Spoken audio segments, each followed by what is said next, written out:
आवश्यक है और बल की दिशा में विस्थापन होना आवश्यक है। यदि कार्य ऊर्ध्वाधर किया जाए, जिसे अगर किसी वस्तु को ऊंचाई पर ले जाया जाता है तो क्या क्या कार्य कितना होगा, लिख सकते हैं नोट करके। ऊंचाई पर ले जाने में किया गया कार्य, ऊंचाई पर ले जाने में किया गया कार्य कितना होता है, तो ऊंचाई पर ले जाने में किया गया कार्य आपका होता है यम जी एच जूल। जहां पर यम क्या है, द्रव्यमान, जी क्या है, गुरुत्वीय त्वरण त्वरण, और एच क्या है, ऊंचाई, जितनी ऊंचाई तक किसी वस्तु को ले जाया गया है। यानी अगर किसी वस्तु को आप ऊंचाई पर ले जाते हैं तो उसके द्वारा क्या क्या कार्य कितना होगा, यम जी एच होगा। इस पर आधारित एक सवाल लिखिए। एक पुली 50 न्यूटन भार का एक बैग लेकर एक बस की छत पर जाता है, जिसकी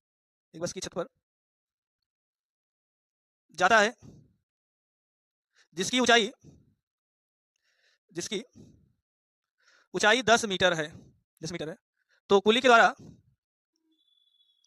द्वारा किया गया कार्य होगा। बताइए सभी लोग इसका उत्तर।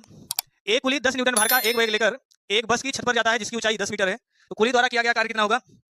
आपके ऑप्शन है, आपका पहला ऑप्शन है 0 जूल, दूसरा ऑप्शन है 50 जूल, तीसरा ऑप्शन है 500 जूल, और चौथा ऑप्शन है 5000 जूल। कितना है इसका मान, 500 जूल। तो कार्य बराबर कितना हम लोग पढ़े हैं, कार्य बराबर हम लोग पढ़े हैं W बराबर F into S into cos theta.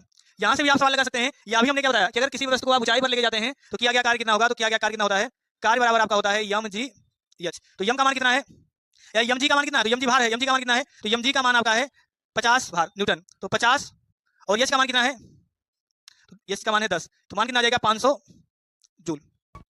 यहां से कैसे लगा सकते हैं सवाल, हमने कहा कार्य बराबर बल गुणे विस्थापन, तो बल को भी हम भार को लगा सकते हैं कि भार बराबर कितना होता है यम जी, यानी द्रव्यमान गुणे गुरुत्वीय त्वरण होता है, और बल कितना होता है द्रव्यमान गुणे त्वरण। लेकिन जब ऊपर की साइड में जाएंगे तो कौन सा त्वरण काम करेगा, गुरुत्वीय त्वरण काम करेगा, इसलिए बल कितना हो जाएगा, बल आपका हो जाएगा यम जी। तो यम का मान है, यानी यम जी का मान कितना है 50, और विस्थापित कितना हुआ है 10 मीटर ऊंचा विस्थापित हुआ है, और एंगल का मान कितना आएगा, क्योंकि कुली अगर अपने सर पर कोई बोझ लेके हाथ में लेके कोई बोझ जाएगा तो बल कितना लगाएगा, ऊपर लगाएगा, और जब भी ऊपर रहा है तो हमने कार्य की परिभाषा भी बताया था कि अगर कोई वस्तु तभी कार्य करेगा, कोई व्यक्ति तभी कार्य करेगा जब वो जिस दिशा में बल लगा रहा है उसी दिशा में विस्थापन भी हो।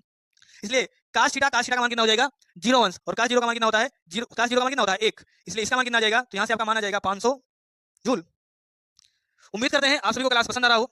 बस आप लोग काम क्या करिए कि हमारे साथ आपको नोट्स बनाना भी जरूरी है, क्योंकि नोट्स ये एक ऐसा माध्यम है जो आप कम समय में